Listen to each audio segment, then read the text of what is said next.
Nos encontramos aquí en Parque Chacabuco en el Club Monasterio porque nos está esperando Nito Brea, el papá de Delfina Brea, nada más y nada menos para hablar un poquito de su carrera como jugador y también como entrenador. Vení, acompáñame que nos está esperando adentro. Nito, ¿cómo andás? ¿Todo en orden? Muy bien. ¿Puedo pasar? Adelante. Bienvenido. Gracias. Ahí va. Bueno, Nito, mostrame un poquito porque acá tenés una especie de museo.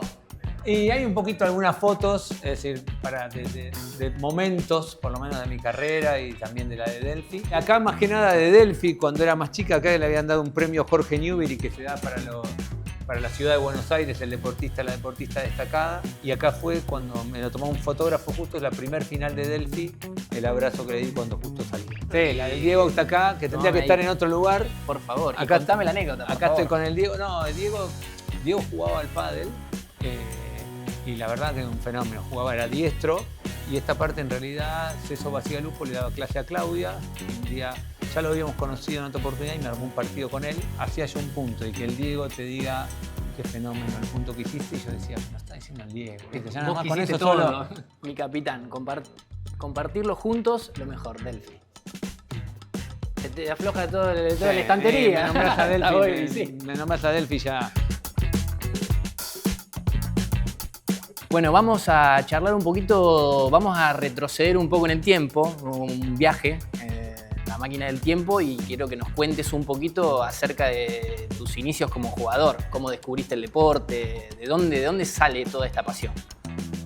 Bueno, mira, yo lo conocí en el año 86. O sea, yo veraneaba siempre en Mar del Plata con mis padres y se hablaba de un deporte nuevo que se jugaba mucho en Mar del Plata. De hecho, fue las primeras canchas, el primer club, y lo conocí ahí y empecé a jugar acá en el 87. Primero yo siempre soñaba de decir qué lindo sería vivir de un deporte. Yo había hecho un deporte y que es muy difícil vivir del deporte. Son Realmente, pocos. Son muy pocos. Y yo me sentía ahí que tenía la posibilidad de un deporte hasta dando clases primero, porque yo era más clases que el ingreso de lo que se ganaba en los torneos. Pero es como que dije, no, es por acá, bueno, me la juego a esto. Contame la última vez que jugaste, me habías dicho que formaste parte de la selección argentina del senior. Sí. ¿Cómo fue esa experiencia? Me acuerdo que estaba con la mamá de Delphi me dice, papá, tenés que jugar, ¿cómo no vas a jugar? No te pierdas esta oportunidad, claro. Y dije, bueno, dale. Y me acuerdo que estaba en febrero en Madrid y al otro día ya llamé al deportólogo, me venía acá a Argentina, suspendí lo que tenía que hacer y estuve 2 meses Abocado, entrenando, ¿no? Como si fuera, viste, que era la película Rocky que te tenía que entrenar. Bueno, entrenando y fuimos y la verdad que fue espectacular. Fue, como te decía, un viaje de egresados, como que yo me sentía jugando de nuevo a estar mismo representando a Argentina como senior y con todos los jugadores de mi época, con jugadores que compartí hasta de otros países. Y la verdad que fue espectacular, una experiencia. ¿Cómo divina. viste el nivel de tus compañeros? Porque imagino que pasan los años, es como No, primero te mirás un como reencuentro, diciendo, decir, mirá, aquel... Primero las cargadas como diciendo, che, no te puedes mover, ¿viste? Claro, Porque, claro. O sea, todas esas cargadas estaban, pero no, bien, la verdad que... Y cada vez te digo, creo que el próximo Mundial salió tan bien y hubo tanta buena energía, aparte ganamos la final a España, Claro. quiero estar acá, un regalo más como de mi carrera. O sea, que estamos hablando de vos como jugador, pero bueno, ahora nos posamos un poco más en tu rol como entrenador. ¿Cómo fue eso? ¿Cómo lo descubriste y en qué momento? Bueno, mirá, yo como entrenador calculá que empecé a dar clases en el año 1990. En ese momento para mí no se podía vivir directamente de jugar los torneos. Después, 1 o 2 años después sí. Pero siempre me gustó dar clases y entrenar jugadores. Y empecé a dar clases, me gustaba. Y empecé a entrenar a chicos y que iba bien. Y bueno, después empezó a ser cada vez más profesional y seguí como entrenador. ¿Qué cambios viste en el pádel que te tuviste que también ir haciendo lo mismo que hiciste como jugador, ir desmenuzando el deporte y demás para poder entender lo que sucedía en simultáneo a lo que vos te ibas involucrando, ¿no? El cambio más importante es esto, Tecnológico, ¿no? tecnológico de las palas, por ejemplo. Esto no sé si... Sí, creo acá que trajiste una Claro, colección traje una colección, pero por ejemplo esta es una pala del año 89. Fíjate, creo que tiene 10 milímetros de espesor. Yo jugaba con una pala que pesaba 430 gramos. Hoy más o menos los jugadores pueden jugar con 380 gramos. mucho más. De madera y fibra, y punto. esto comparado con esto, que ya viene carbono, goma, 38 milímetros de espesor, o sea, las paletas es totalmente, esto es el cambio más importante tecnológico. Esta es la famosa paleta que si te compras esta jugás bien. Te ayuda bastante. Te ayuda bastante. O sea, ayuda mucho más a jugar mejor, pero, o sea, el cambio tecnológico es uno de los más importantes. Estaba viendo, esta me encantó, que justo estábamos hablando. Esta fue de las primeras de goma. Espectacular. Calculá que en el año 91 sale la primera pala de goma, que en realidad tenía el núcleo de goma nada más. Ajá. ¿Sí? Después todo lo demás era de madera, pero el núcleo de goma. Esta ya era toda de goma, que fue de las primeras, pero si la comparás con esto es una tabla comparado con las otras. Claro. Pero bueno, esto es toda la tecnología. Acá venían como hasta con esta funda. El bolsito todo típico. Venían, o sea, esta era la paleta. Esto era calcular una pala del año 92. O sea, para que tengas una idea de lo que era. Entonces, ¿qué pasa? También, si lo hablas en esta época, estamos justo en esta cancha que es de cemento, es la última que me queda, que yo, como les comentaba, ya esta semana pasa a ser toda de césped y se cambian los alambres, todo, pero así eran las canchas donde también entrenaban los mejores jugadores acá en cemento. Cancha del circuito del torneo. A ver, del torneo después se empezó a jugar. Primero se jugaba con la primer cancha de vidrio que se hizo, Ajá. que se jugaba en todos lados, porque primero los torneos profesionales se jugaban en estas canchas en cemento. Del año, te diría, 87 hasta el 90. Se jugaba en esta superficie los profesionales. Después se empezó a poner el césped, hasta en los profesionales, pero en los clubes no había césped. En España solo había césped, pero después Sudamérica se jugaba en cemento. Y acá entrenaban, por ejemplo, en esta cancha, han entrenado en esta misma cancha Seba Nerone, Gaby Reca, cuando eran pareja número 1 del mundo en el 99. Entrenaban acá y competían en España en césped.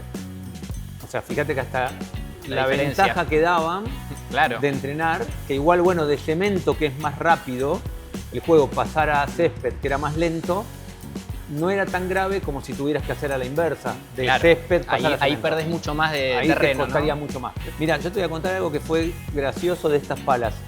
Creo que en el año 2012-2013, Hernán Aguste, el Bebe Aguste, un jugador, sí, Hall of Fame, si hubiera, el Bebe estaría en el Hall of Fame, sin duda. Se había retirado y cuando fue más a fin de año, que todos los jugadores venían para acá, decidimos hacer como de manera privada, como una despedida acá, hice un asado acá en el club y venimos todos los jugadores, Seba Nerone, Mariano Lasague, Sale Lasague, bueno, todos los de esa época. Y a Mariano Lasague se le ocurrió venir con 20 palas de estas y decir, chicos, ya que tal, vamos a hacerlo bien retro, vamos a jugar con estas palas. Volvamos a claro, las bases. A los 10 minutos decían, vamos a dejarlas porque nos vamos a romper el brazo. Claro. Te estoy hablando hace 12 años. Exacto. Hoy le das esta pala a un jugador que no está acostumbrado y se va a lesionar seguro. Un jugador top elite que esté Top, sí, a sí, ritmo sí, de... se va a romper. Ahí está. Ahora vamos a tener que charlar de la actualidad, de tu hija y de todo lo que eso conlleva, ¿no? Tener La una mejor hija. parte. La mejor parte, La bueno, mejor si vos lo parte. decís, te creo. Bueno, contanos un poco cómo es esto de vivir con una hija en el top y en este circuito tan competitivo, tan desafiante, pero también siendo padre. Sí, a ver, es todo un proceso que cada vez lo voy llevando mejor, lo aprendo mejor, al rol más que me toca ahora, que es de papá, de acompañar desde el lado de papá. Pero bueno, es un proceso que yo la formé desde chica en toda su carrera hasta final del 2019, como te digo yo, que ya era top 10. Después creo que la decisión de no entrenarla también creo que le hizo bien como su crecimiento personal. Yo prefiero, aunque me encantaría estar y toda esa parte, pero creo que como papá prefiero siempre ser papá que entrenador, O ¿no? sea, te corriste un costado para Lo que permitirle pasa- que se nutra de otras Lo que herramientas. pasa es que es muy quizás. difícil, fue de las cosas más difíciles para mí que actualmente me cuestan, como dejar a tu jugadora estrella. Todo entrenador también tiene su parte de que dejaste parte de tu vida en ese jugador. Entonces, soltar a un jugador, a cualquier entrenador le cuesta, y soltar a una hija, Muchísimo más. muchísimo más. Estás aprendiendo a cumplir un rol diferente. Y de generar un vínculo Claro. también distinto desde papá con la visión de esto y con... Entonces es complejo. Lo que pasa es que ayuda mucho Delphi, que la verdad que ella es muy parecida a mí, es un fenómeno, es muy inteligente y ella ayuda mucho con eso. Yo hablo de Delphi y ya a veces me pongo blando, como te digo, ya en la presentación, nada más ya... Se te infla el pelo. Aparte, bueno, Sí, no se me llena, yo me desinflo más de lo que se me desinfla. infla. O sea, pero sí, la verdad que es un orgullo verla cómo se maneja, cómo es. otra vez volvemos a viajar en el tiempo. Dale, volvemos. Viajemos en el tiempo y contame cómo era Delphi de chiquita. ¿Qué era lo que la diferenciaba de las demás? A ver, Delphi de chiquita ya estaba enamorado. Los caprichos eran por una pelota. O sea, entraba a una juguetería, no era una muñeca, el carrito del bebé, era una pelota, algo que rodara, algo para pegarle. O sea, todas las cosas que yo tenía en mi casa, que las compré para Martina, para mi hija mayor, no usó nada. Y era Delphi. Yo Delphi, calculá que Delphi tendría 1 año y medio, 2 años, y yo quizás le decía, bueno, a ver, estaba en el piso, a ver si sos capaz de tirar esta pelota, hacerla picar, aplaudí y agarrarla.